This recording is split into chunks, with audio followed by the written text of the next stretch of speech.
October 7, 2023. As part of the first phase of the U.S. ceasefire agreement, 250 Palestinian prisoners serving life sentences will also be released. U.S. President Donald Trump has now arrived in Israel's parliament, where he has met with Israeli Prime Minister Benjamin Netanyahu. Later, he will address members of the Knesset as well as meeting some of the families of the hostages. Trump would then head to Egypt, where leaders from more than 20 countries would join a summit on Gaza's future. Netanyahu will also attend the summit, according to the Egyptian presidency and a White House official. Still in the Middle East, basic things that we need to know about the Gaza ceasefire agreement and hostages release. Hamas had begun handing over Israeli and foreign hostages held in Gaza in exchange for the Palestinian prisoners and detainees as part of the first phase of Donald Trump's peace plan for Gaza.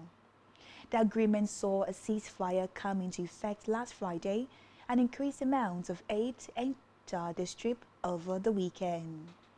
Once phase 1 is complete, negotiations are expected to follow over the details of the later phases.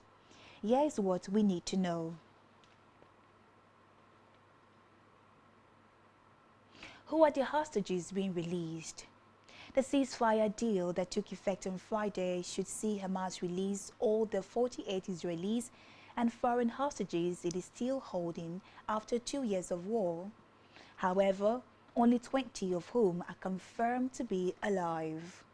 All but one were among the 251 people abducted during the Palestinian group's attack on southern Israel on 7 October 2023, during which 1,200 other people were killed.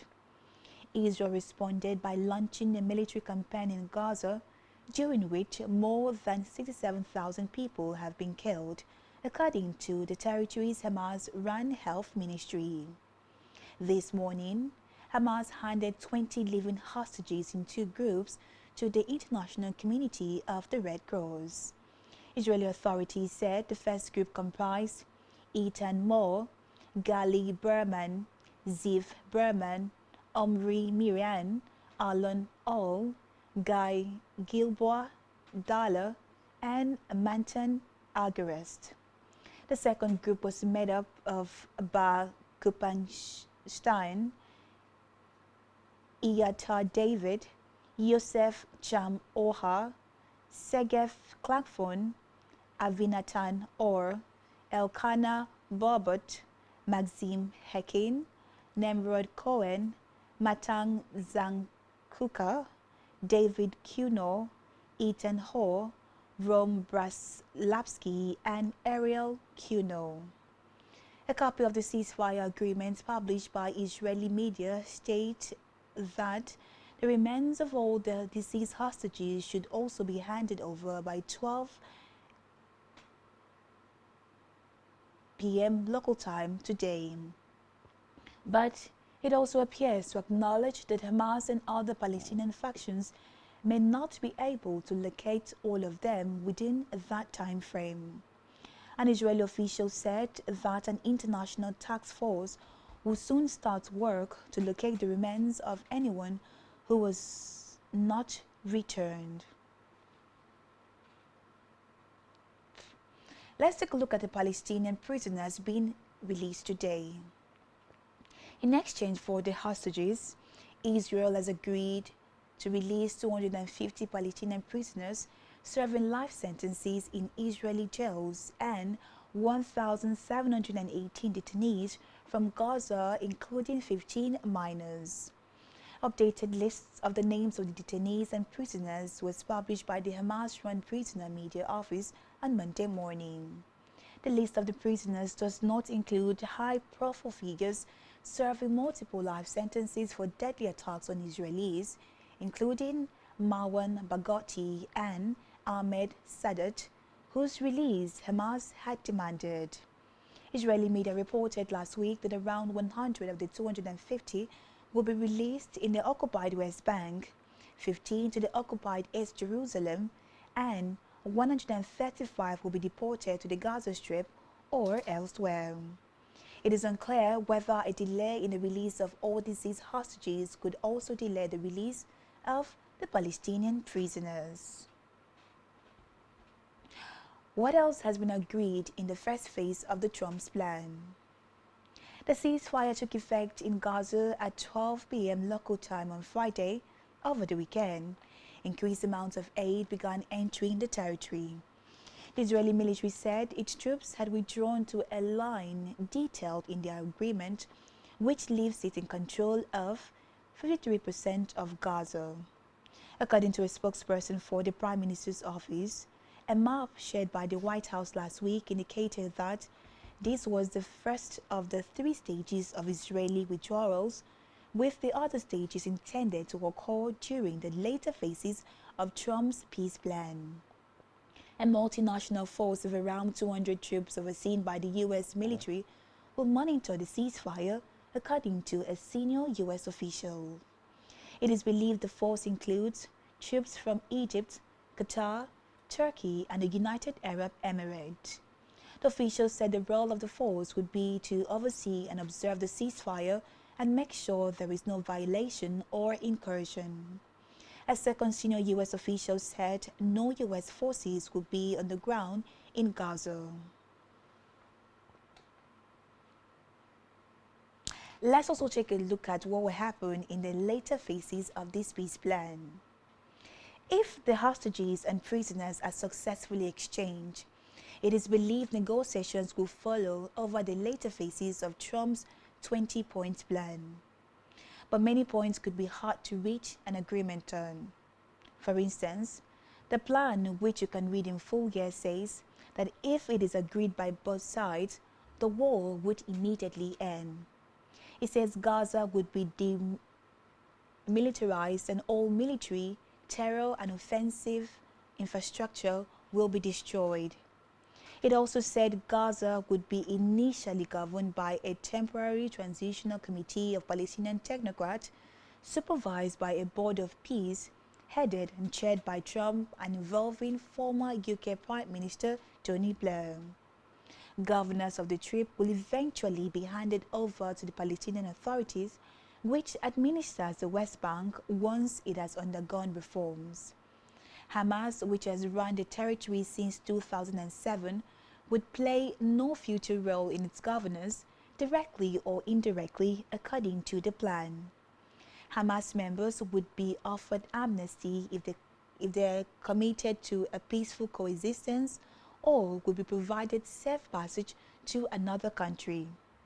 No Palestinian would be forced to leave Gaza, and those who wish to leave would be free to return. A Trump economic development plan to rebuild and energize Gaza will be created by a panel of experts. What are the key sticking points in this peace plan? There are likely to be multiple points of contention during the negotiations over the later phases of the deal. Hamas has previously refused to lay down its weapons, saying it would only do so once a Palestinian state had been established. The group also made no mention of disarming in its initial response to the plan last weekend, fueling speculations that its position had not changed. And though Israel has agreed to Trump's plan in full, Israeli Prime Minister Benjamin Netanyahu appeared to push back on the Palestinian Authority being involved in a post-war Gaza, even as he stood on the podium next to its president last week. Hamas has also said it expects to have some future role in Gaza as part of a unified Palestinian movement. Another sticking point is the extent of Israeli troop withdrawal. Israel says its first withdrawal will see it retaining control of around 53% of Gaza. The White House plans indicate further withdrawals to around 40% and then 15%. That final stage would be a security perimeter that would remain until Gaza is completely secured from any resurgent terror threat. The wording here is vague and gives no clear timeline for full Israeli withdrawal, something Hamas is likely to want clarity on.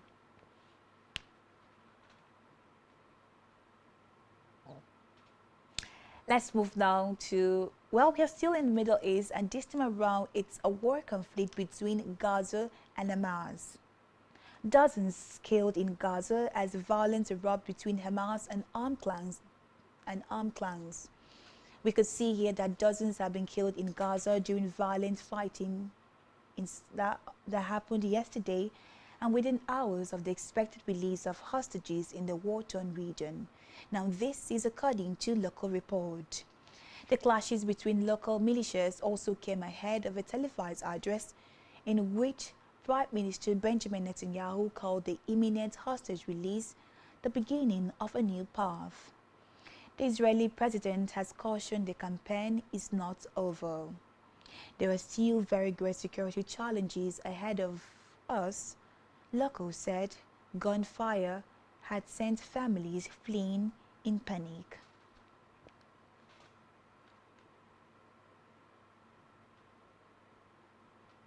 We'll take a quick break right now. When we return, the spotlight will still be on the Middle East. Do stay joined to us for this and many more stories right after the breather.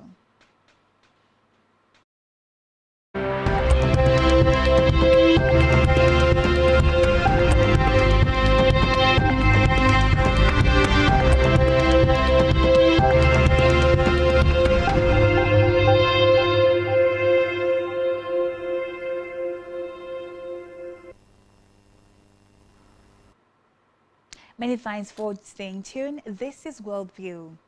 We still turn the spotlight to the Middle East region where the Taliban government has confirmed that it attacked Pakistani troops in multiple mountainous locations on the northern border.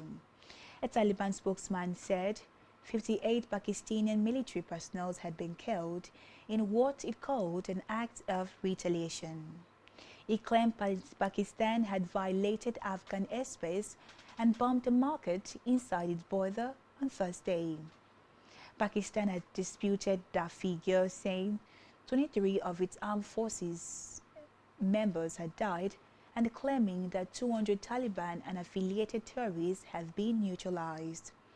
Pakistan's Interior Minister Mosik Navi said the Afghan attack were unprovoked and civilians were fired at, warning that his country's forces would respond with a stone for every brick.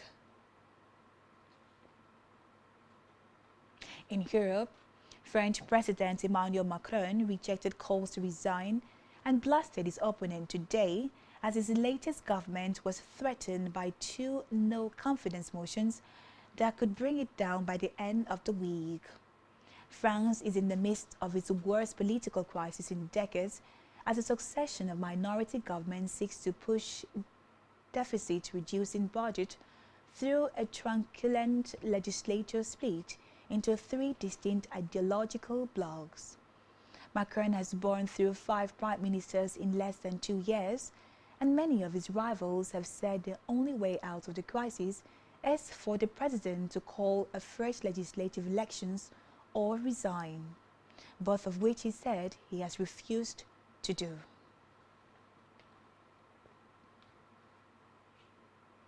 In Ukraine, Ukraine's foreign minister accused Russia on Sunday of deliberately severing the external power line to the Russian-led Zaporizhzhia nuclear power station in order to link the plant to Moscow's power grid. Ukrainian Foreign Minister Andriy Sybiha said Moscow was attempting to test the connection to Russia's grid. Ukraine has long feared that Moscow would try to redirect the plant's output to its grid, but Russian officials have denied any intention of trying to restart the plant, seized by Moscow forces in the early weeks of the February 2022 invasion of Ukraine. In the meantime, U.S. President Donald Trump is considering sending long-range Tomahawk cruise missiles to Ukraine. Asked by reporters on Air Force One on Sunday whether he would provide Kiev with Tomahawks, Trump replied, "Well, see, I may." The missiles would be a new step of aggression in Ukraine's war with Russia, he said. The comments followed a phone call at the weekend between Trump and Ukrainian President Volodymyr Zelensky, who pushed for a stronger military capability to launch counterattacks against Russia. Moscow has previously warned Washington against providing long-range missiles to Kiev, saying it would cause a major escalation in the conflict and strain U.S.-Russian relations.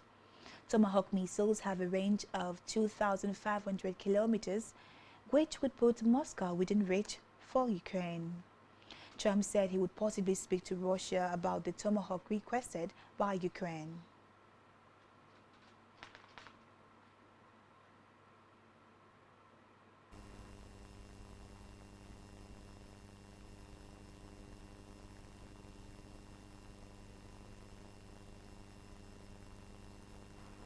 Still in Russia, former Russian President Dmitry Medvedev said today that supplying U.S. Tomahawk missiles to Ukraine would end badly for everyone, especially U.S. President Donald Trump. Medvedev, an arch hog who has repeatedly guarded Trump on social media, said it is impossible to distinguish between Tomahawk missiles carrying nuclear warheads and conventional ones after they are launched, a point that President Vladimir Putin's spokesman has also made. Trump said again on Sunday that he may offer long-range Tomahawk missiles that could be used by Kiev if Putin does not end the war in Ukraine.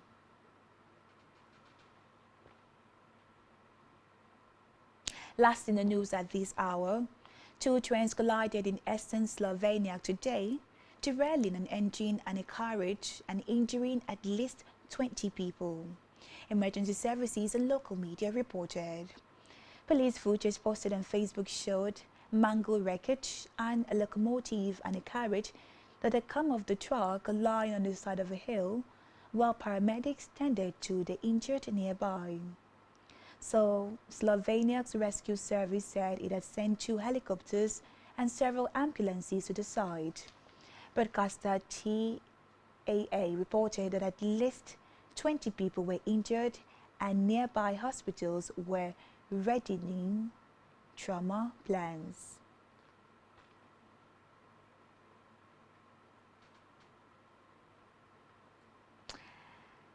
And that's all we have for you at this time. To ensure to follow us on social media, subscribe to our YouTube channel, all of which you can find on our website at spectrumtvlive.ng. You have been watching Worldview on Spectrum TV. Do enjoy the rest of the day, and thank you for watching.